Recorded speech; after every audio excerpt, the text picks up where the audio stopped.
তো এই মৌচাকের গল্প। আমরা এই যে মৌচাক কিভাবে তৈরি করা হয় এবং এই মৌচাকে এত মধুর মাছি কিভাবে আসে আমরা সেইটা শুনবো। আসলে এই চাকগুলাতে এত মৌমাছি আসার কারণ কি?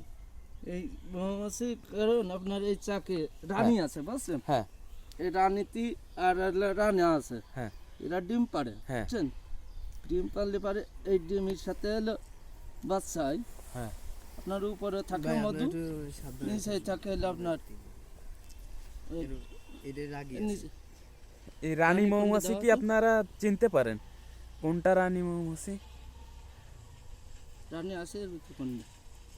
আচ্ছা, সেই রানী মৌমাছি মূলত হচ্ছে এই মৌচাকগুলো নিয়ন্ত্রণ করে নাকি?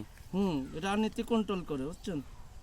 আচ্ছা, আপনারা তো মূলত সেই রানী মৌমাছি দেখে চিনতে পারেন যে এই রানী মৌমাছিটাই মূলত এই সব রানী এর ভিতরে শিরা বড় মাছিদেরকে আকর্ষণ করে নিয়ে আসে এবং বংশ বিস্তার করার ক্ষেত্রে গুরুত্বপূর্ণ ভূমিকা পালন করে। আপনারা দেখতে পাচ্ছেন খাদিজা মৌখামারের এই মধুর মাছির যে চাক, সেই চাকের দৃশ্য। প্রচুর মধুর মাছি এই চাকের ভেতরে রয়েছে। রানী মৌমাছি কোনটা সেইটা খোঁজার চেষ্টা করছে আমাদের এই খাদিজা মৌখামারের ছোট ভাই। সে খুঁজে ফেরার চেষ্টা করছে, আমরা দেখব।